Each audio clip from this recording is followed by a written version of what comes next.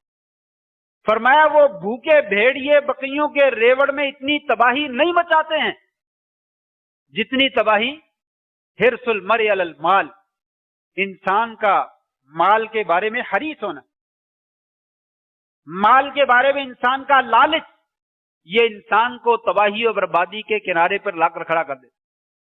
والشرف، چودراہٹ، حکومت، عہدہ، بڑا پن، میں بڑا ہوں باقی سارے چھوٹے ہیں، یہ جو بات ہے یہ انسان کو تباہ و برباد کر دیتی ہے اور اس کے دین کو تباہ و برباد کر دیتی ہے۔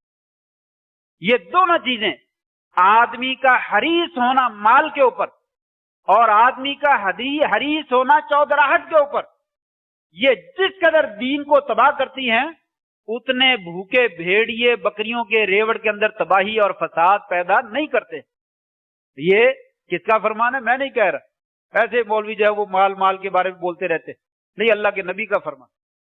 اللہ کے نبی صلی اللہ علیہ وسلم نے فرمایا لوگوں یہ دو چیزیں جو ہیں لیجئے، دنیا کے اعتبار سے اس کو لینے میں کوئی حرج نہیں، لیکن اس کے اوپر اتنے حریص ہو جائیں کہ اللہ کو بھول جائیں، اس کے رسول کو بھول جائیں، اس کے دین کو بھول جائیں، یہ مال پھر تمہاری تباہی اور بربادی کا ذریعہ بن جائے گا، یہ چودراہٹ تمہاری بربادی اور تباہی کا ذریعہ بن جائے گی۔ نہیں سمجھ آتی؟ اپنے سے سابقہ قوموں کے حالات دیکھ لو۔ اس کا یہ مطلب بالکل نہیں ہے کہ نیک بندے جو ہوتے ہیں ان کو مال سے کوئی غرض نہیں ہوتی، نہیں، مال سے غرض ہوتی ہے، اللہ نے دنیا میں جس کو بھی بھیجا مال کے ساتھ تعلق ہے، لینا ہے، دینا ہے، کھانا ہے، پینا ہے، کچھ نہیں، لیکن دونوں کی کیفیتیں مختلف ہیں۔ دنیا دار بھی مال کماتا ہے اور دیندار بھی مال کماتا ہے، اللہ سے تعلق جوڑا ہوا ہے وہ بھی مال کمائے. لیکن دنیا دار کے پاس مال آتا ہے تو وہ مال اس کے پاس حاکم کی حیثیت سے ہوتا ہے. یہ میرا بادشاہ ہے، یہ میرا رب ہے، یہ میرا معبود ہے. تعیس عبد الدینار و عبد الدرہم. آپ نے فرمایا درم و دینار کی پوجا کرنے والا، عبادت کرنے والا تباہ و برباد ہو گیا. وہ انسان اس کی عبادت کرتا ہے، گن گن کے رکھتا ہے، ایک ایک پیسے کا حساب رکھتا ہے، جانے نہیں دیتا، زیادہ لے لیتا ہے، لوگوں کو کم دیتا ہے، بے ایمانیاں کرتا ہے، فراڈ کرتا ہے، دھوکہ کرتا ہے. کس کی خاطر؟ یہ میرا رب ہے، اس کو میں نے آنچ نہیں آنے دینی، یہ کہیں نہ جائے. اس کی وہ عبادت کرتا ہے، اللہ کی عبادت نہیں کرتا. لیکن دیندار جو ہے وہ اس کی عبادت نہیں کرتا. مال کو لیتا ہے ایک غلام کی حیثیت سے، ایک لونڈی کی حیثیت سے. یہ میری لونڈی ہے، یہ میرا غلام ہے، بس وقتی ضرورت پورا کرنا، باقی اس کی کوئی حیثیت نہیں. ان سے کام لو اور اسے جان چھڑا لو. جس کا نتیجہ یہ نکلتا ہے جو مال کی پوجا کرتا ہے وہ 1 روپیہ بھی کسی کے لیے چھوڑنے کے لیے تیار نہیں ہوتا. شریعت کہتی ہے کوئی پیسے نہ دے سکے اس کو مہلت دے دیا کرو، بالکل ہی ہمت نہ ہو تھوڑا بہت چھوڑ دیا کرو. کبھی سارا ہی چھوڑ دو، تمہاری کامیابی کا ذریعہ ہے. نیک آدمی کوئی بات چھوڑ دیا، معاف کر دیا. برا آدمی ایک پیسے کی خاطر بندے کو قتل کر دیتا، بھائی کو قتل کر دیتا ہے، والدین کو جیل کی سلاخوں کے پیچھے ڈال دیتا ہے. یہ دونوں کی محبت میں فرق ہے. ایک دیندار بھی مال سے محبت کرتا ہے اور ایک دنیا دار بھی مال سے محبت کرتا ہے. وہ صدقہ خیرات کرتا ہے، اللہ کے راستے میں خوب خرچ کرتا ہے، اس کی جان نکل جاتی ہے مسجد میں 10 روپے دیتے ہوئے، غریبوں کو 10 روپے دیتے ہوئے اس کی روح قبض ہو جاتی ہے. میرے تو مال ہی بہت زیادہ ہے، میرے تو حساب کتاب ہی بہت زیادہ ہے. وہ گنجا اور وہ کوڑ کی بیماری والا، وہ نبینا آدمی جن تینوں کو اللہ نے صحت بھی دی اور مال بھی دیا. وہ کوڑ کی بیماری والے نے اور گنجے نے کیا کہا؟ صدقہ لینے کے لیے آیا، کہا چل چل میرے بڑے حساب کتاب ہے، بہت زیادہ میں نے پیسے خرچ کرنے ہیں، میرے پاس کچھ نہیں دینے کے لیے. اللہ تبارک و تعالیٰ نے پھر اسی طرح کر. نبی نے کہا میں واقعی نبینا تھا، میں بھی ایک دن فقیر تھا، اللہ نے مجھے غنی کیا، یہ مال میں نے نہیں کمایا. ٹھیک ہے محنت مزدوری کی ہے، اللہ نے دے دیا ہے، برکت ڈال دی ہے، لیکن یہ اللہ کا مال ہے. اے فقیر آدمی جتنا لینا چاہتا لے جا، یہ سارا اللہ کا مال ہے. دونوں کی محبت سمجھ میں آئی؟ وہ بھی مال سے محبت کر رہا ہے، اس نے بھی جمع کیا، یہ بھی مال سے محبت کرتا ہے، اس نے بھی مال کو جمع کیا. لیکن وہ 1 روپیہ دینے سے عاری ہے اور تنگ ہے اور مشکل بنی ہوئی ہے، جان نکلتی نظر آتی ہے، اور یہ کہتا ہے جتنا لے جانا چاہتے لے جا، کوئی پرواہ نہیں. نتیجہ اللہ کی اس کے اوپر رحمت برسی ہے اور ان کے اوپر عذاب نازل. یہ دنیا جو ہے وہ دونوں کے پاس آتی ہے، لیکن اس کے پاس حاکم کی حیثیت سے، اس کے پاس غلام کی حیثیت سے. کہا لے لو کوئی مسئلہ نہیں، دنیا میں نے بنائی ہے تمہارے لیے، لیکن جتنی ضرورت لے لو، باقی ساری کی ساری یہیں پہ رہ جانی ہے. نحن نرث الارض ومن علیہا. لوگوں تمہارے جانے کے بعد یہ ساری زمین اور جو کچھ اس کے اوپر ہے یہ ہمارا ہے، تمہارا اس میں کچھ بھی نہیں. یہ ساری ہماری ملکیت میں آ جانی ہے. نہ بابا آدم نہ اما حوا علیہ السلام ان میں سے کوئی اپنے ساتھ لے گیا، نہ دوسرے نمرود اور حامان وغیرہ لوگ دنیا کے مال و دولت کو اپنے ساتھ لے جا سکے. یہ ساری کی ساری یہیں پہ ہے، یہیں پہ رہ جانی. اس کے لیے جو ہے وہ مر کھپنا جانا. کہا ان سے عبرتیں حاصل کر لو. کس سے عبرت حاصل کرنی ہے؟ بنو امیہ کے 2 حکمران گزرے ہیں. ایک کا نام ہے عمر ابن عبد العزیز رحمہ اللہ، ساری دنیا جانتی ہے، دنیا کا عادل حکمران، زبردست حکمران، شہزادہ تھا. کسی وقت میں اللہ نے سمجھ دی حکومت آ گئی، حکومت کو اپنا معبود نہیں سمجھا، مال کو اپنا معبود نہیں سمجھا، سب کچھ اللہ کے راستے میں خرچ کر دیا. وقت آیا جہاد کے لیے، 100 گھوڑے جو ہے وہ اللہ کے راستے میں جو ہے وہ وقف کر دیا، سامان بھر کر جو ہے وہ صدقہ خیرات کر دیا، غریبوں کی مدد کر دی. فوت ہوا تو 20 دینار صرف جائیداد چھوڑی. 20 دینار، 3 بیویاں، 11 بچے. 3 بیویوں کا 1/8 حصہ نکال دیں، 24 2.5 دینار نکال دیں، باقی کے 17.5 دینار جو ہے وہ باقی بچ گئے. 11 بچوں کو 1.5 دینار آتا, 2 دینار نہیں آتا. 1 دینار اور کچھ حصہ, ایک بچے کی جائیداد باپ کی جانب سے 1.5 دینار. آج دنیا نام لیتی ہے تو ادب سے نام لیتی ہے. عمر ابن عبد العزیز رحمہ اللہ, امت کا بہت بڑا ولی, عادل اور منصف حکمران, اور جس کی اولاد کے بارے میں کوئی شکوہ, کوئی تاریخ ذکر نہیں کرتی, وہ فقیر رہے, وہ محتاج رہے, وہ ایسے ہوئے, وہ ایسے ہوئے. اللہ نے سب کی ضرورتیں پوری کر دی. اسی بنی امیہ کا دوسرا حکمران ہے, غالباً ہشام بن عبد الملک ہے یا ولید ہے. وہ جب فوت ہوتا ہے, اس کی وراثت میں سے اس کے بھی 11 بیٹے, ہر ایک بیٹے کو 10 لاکھ درم جو ہے وہ وراثت ملتی ہے. ادھر 1 دینار, ادھر 10 لاکھ درم جو ہے وہ جائیداد ملتی ہے. لیکن تاریخ بتلاتی ہے اسے جہاد کے راستے میں اپنا مال قربان کرنے کا کبھی موقع نہیں ملا. یتیموں, بیواؤں, مسکینوں اور اللہ کے راستے میں خرچ کرنے کی کوئی مثال نہیں ملتی. اور جب یہ چلا جاتا ہے, چند دنوں کے بعد اس کے بچے جو ہے وہ فقیر بن جاتے ہیں اور لوگوں کے سامنے ہاتھ پھیلاتے, لوگوں کے سامنے ہاتھ پھیلاتے. یہ دنیا اس کی حیثیت ہے. کہا سعید من اتعظ بغیری, لوگوں خوش بخت اور سعادت مند وہ ہے جو لوگوں سے عبرت حاصل کرتا ہے. یہ دنیا کے اندر 1-2 مثالیں نہیں, سینکڑوں مثالیں بھری پڑی ہیں. چنگیز خان, ہلاکو خان, اس کا نام کون نہیں جانتا؟ اگر تاریخ پڑھنے والا کوئی طالب علم ہے, کون واقف نہیں؟ بغداد کے اندر خلافت عباسیہ آخری حکمران معتصم باللہ وہ حکمران تھا. ہلاکو خان نے اور چنگیز خان نے مسلمانوں پہ حملہ کیا. 1-2 بندے نہیں مارے, 1000 نہیں مارے, لاکھ نہیں مارے, 10 لاکھ مسلمانوں کو قتل کیا گیا. 10 لاکھ. نہ سورج مغرب سے نکلا, نہ آسمان رویا, نہ آسمان کی چھت پھٹی اور فرشتے نیچے نازل ہوئے, کچھ نہیں ہوا. آج بھی دنیا چیختی ہے کہ آسمان پھٹ جائے گا اور جبریل جو ہے وہ اپنی فرشتوں کی جماعت لے کر آ جائے گا اور فلسطین کی مدد کر دیں گے, پاکستانیوں کی مدد کر دیں گے, بیت اللہ کی حفاظت کر دیں گے. نہیں, ایسے نہیں ہوتا. جب دنیا میں مدد لینے کے قابل لوگ نہیں رہتے ہیں تو آسمان سے مدد نہیں آتی ہیں. پہلے اپنے آپ کو سعید بنائیے, دوسروں سے نصیحت حاصل کیجئے. دریائے دجلہ یا دریائے بغداد کا پانی سفید تھا, چمکدار, صاف ستھرا. اس نے 10 لاکھ مسلمانوں کو ذبح کر کے اس کے دریا میں ڈال دیا. خون جو ہے وہ, پانی جو ہے وہ سرخ ہو گیا. پورا دریا خون کی ندی اور نالا جو ہے وہ لگنے لگا.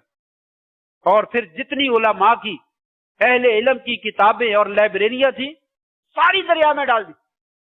ان کی سیاہی کی وجہ سے وہی دریا جو ہے وہ سیاہی بن گئی, کچھ نہیں ہوا. آخری حکمران معتصم باللہ, اسے قید کر لیا, اسے قید کر لیا. یہ کوئی دیو مالائی قصے کہانی نہیں میں سنا رہا, تاریخ ہے ہماری مسلمانوں کی, ہماری تاریخ ہے. معتصم باللہ عباسی حکمران, مسلمانوں کا خلیفہ, مسلمانوں کا حاکم تھا, اسے قید کر لیا. قید کر کے اپنی جیل میں رکھا. صبح اٹھا تو ناشتے میں اس کو پلیٹ دی سونے کی, خوبصورت, بڑی نفیس. اس کے اوپر جو ہے وہ ڈھکنا رکھا ہوا تھا. اس نے کہا بڑا بادشاہ ہوں تو قیدی, چلو اچھا بنا کے رکھا ہے, کھانا بھی اچھا ہی ہوگا. جب اس نے ڈھکنا اٹھایا تو اس کے اندر جو ہے وہ ہیرے, اشرفیاں اور جواہرات پڑے ہوئے تھے. وہ دیکھنے لگا, پریشان ہو گیا. اس کے سیکورٹی والے افراد یا جو بھی بادشاہ تھا, لاکو خان وغیرہ, انہوں نے پوچھا کھاتے نہیں, کھاؤ اس کو. کہا تھا یہ کھانے والی چیز نہیں ہے, یہ کھائی نہیں جاتی. کہا یہی وہ چیز ہے جس کے کھانے کا تو روتا تھا, اپنا پیٹ بھرتا تھا, تیرا پیٹ بھرتا نہیں تھا. ان ڈالروں کی وجہ سے, ان اشرفیوں کی وجہ سے, ان ہیرے جواہرات کی وجہ سے تو لوگوں پہ ظلم کرتا تھا, مال و دولت اکٹھا کرتا تھا, اسے خرچ نہیں کرتا تھا, اپنی فوج نہیں بنائی, اپنی فوج کے اوپر اس کو خرچ نہیں کیا. آج دیکھا تیرا اثر کیا ہے, کھاؤ اس کو. ساری زندگی ان کے لیے تو نے گزار دی. آج تو ایک اشرفی اٹھا کر نہیں کھا سکتا، یہ تیری بھوک نہیں مٹا سکتا، ذلیل کیا، رسوا کیا اور قتل کر دیا۔ یہ پیسہ، اشرفیاں کوئی کام نہیں آتی، انسان کی بھوک بھی نہیں مٹاتی۔ آج ہمارا رونا ہے نہیں دنیا پاگل ہے، مال ہی سارا کچھ ہے، کماؤ جس طرح کما سکتے ہو، حرام طریقے سے حلال طریقے سے، کوئی پرواہ نہیں، جہاں سے مال آتا ہے لے لو، مال کے بغیر دنیا کچھ نہیں ہے۔ کہا نہیں، تاریخ اپنے آپ کو دکھاتی ہے، لوگ کہتے کھاؤ ان اشرفیوں کو، انسان نہیں کھا سکتا، انسان کو کھانا نہیں ملتا، انسان کو لقمہ نہیں ملتا ہے، انسان بھوکا اور پیاسا مر جاتا ہے پیسے کے بدل۔ یہی حال بہادر شاہ ظفر کا ہوا، مغلیہ خاندان، اسے بھی قید کر لیا، یہ بھی مسلمانوں کا حکمران ہے، اسے بھی قید کر لیا، دشمن نے تباہی مچائی، مسلمانوں کا قتل عام کیا، ساری حکومت تہس نہس کر دی، بادشاہ کو گرفتار کر لیا اور اپنی قید میں ڈال دیا۔ وہ بھی صبح اٹھا، اسے بھی بڑی خوبصورت تشتری میں لا کر جو ہے وہ ناشتہ پیش کیا گیا۔ اس نے کپڑا اٹھایا، 4 بیٹوں کی کھوپڑیاں اس کے اندر پڑی ہوئی تھی، بہادر شاہ ظفر کے 4 بیٹوں کی کھوپڑیاں اس پلیٹ کے اندر پڑی ہوئی تھی، کہا کھاؤ ان کو۔ یہی اولاد ہے جس کی خاطر تو نے لوگوں پہ ظلم کیے اور پیسے کمائے اور دولتیں کمائی، اور تو سمجھتا تھا میری حکومت، میرا اقتدار، میری چودراہٹ سب کچھ ہے، میں جو چاہوں کرنا چاہوں کر سکتا ہوں، کرو آج کچھ کرنا ہے، کھاؤ ان کو۔ یہ تیرے بچے بھی تیرے کام نہ آئے، تیری دولت بھی تیرے کام نہ آئی، تیری حکومت بھی تیرے کام نہ آئی۔ یہ مسلمانوں کی تاریخ ہے۔ یہ چند ایک مثالیں ہیں جو میں نے ذکر کی، بات میں بہت لمبی کرنا چاہتا تھا، 19 منٹ ہو گئے، پورے 1 منٹ باقی ہے، یہیں پہ بات کو سمیٹ دیتا ہوں۔ بھائیو، یہ سارا عبرت کا سامان ہے، کوئی آدمی ان سے عبرت لے لیتا ہے تو وہ عقل مند۔ اللہ کی کتاب، اللہ کے رسول کا فرمان، قرآن مجید کے اندر آیات، پہلی قوموں کے حالات، زمین آسمان کے اندر تغیر و تبدل پیدا ہونا، قوموں کے حالات کا بدلنا، یہ لیبیا، یہ مصر، یہ عراق، یہ شام اور اب فلسطین، مسلمانوں کا کیا حشر کیا جا رہا ہے، کیا ہو رہا ہے، کیا ہوا ہے صاحب کا، ہم نے کبھی عبرت حاصل کی ہے؟ ہمیں کوئی سمجھ آئی ہے؟ ہمیں کبھی سمجھ نہیں ہے۔ ہم بھی اور ہمارے حکمران، یہ نہیں کہ صرف حکمران، ساری قوم ایک ہی ڈگر پہ چل رہی ہے، ہمیں کیا ہے؟ وہ اس کے ساتھ بات لمبی ہو جاتی ہے، باتوں سے بات نکل آتی ہے، پوری قوم فلسطین کے غم میں مبتلا ہے اور جگہ جگہ پہ اپنا اظہار کرتی ہے، خصوصاً کالج اور یونیورسٹی کے طلبہ بہت زیادہ میسج کرتے ہیں، فیس بک پہ چڑھاتے ہیں۔ ایک کالج کے پرنسپل نے خبر دی، کہنے لگا بچوں کا فنکشن تھا، انہوں نے کہا ہم نے دعوت کرنی، میں نے کہا پیسے تم انتظام کر لو، سامان میں منگوا دوں گا، جگہ میں تمہیں مہیا کر دیتا ہوں۔ کہا ٹھیک۔ دعوت کے اندر جو ہے وہ سموسے، کیچپ، چپس وغیرہ اور پیپسی کی بوتلیں منگوا دی۔ کسی نے کہا یہ بچے جو ہے بڑے بیانات دے رہے ہیں، تیرے پیسے ضائع ہو جائیں گے، پیپسی کی بوتل کسی نے نہیں پینی، آپ نے یہ اتنا خرچہ کر دیا۔ وہ اس بندے کو پکڑ کر لے گیا اور پارٹی میں شامل کر دیا۔ تمام لڑکے لڑکیاں پیپسی کی بوتل پی رہے ہیں، ایک بچے نے بھی نہیں چھوڑی، کہتے ہیں بڑا بائیکاٹ کرنے والے۔ پوری یونیورسٹی میں جتنے اسٹوڈنٹ تھے اس پارٹی میں شریک، جتنی طالبات تھی، سب نے ہاتھوں میں پیپسی کی بوتل پکڑی ہوئی ہے اور کسی نے نام تک نہیں لیا کہ یہ پیپسی تو ہم نے بائیکاٹ کیا ہوا۔ فیس بک تو ہماری بھری پڑی ہے، میں ہر روز بیانات دیتا ہوں، فلسطین ہمارا، اسرائیل سے بائیکاٹ ہے اور بوتلوں سے بائیکاٹ ہے، کچھ بھی نہیں۔ یہ صفحہ خالی ہمارے کھوکھلے دعوے ہیں، ہمارے بھی اور ہمارے بڑوں کے بھی۔ بڑوں کو اپنے اقتدار پہ گھمنڈ ہے، اپنے پیسے پہ گھمنڈ ہے، ہمیں اپنی بے ایمانی پہ گھمنڈ ہے، اپنی ہیرا پھیری پہ گھمنڈ ہے، اپنے فتنہ و فساد اور لڑائی جھگڑے پہ ہمیں گھمنڈ ہے۔ ہم کسی سے عبرت کیوں حاصل کریں؟ جب قومیں عبرت حاصل نہیں کرتی تو ان کی تاریخ بھری پڑی ہے، معتصم باللہ کی قوم جیسی، بہادر شاہ ظفر کی قوم جیسی، اور تاریخ اس کے علاوہ بے شمار نشانیوں سے بھری پڑی ہے۔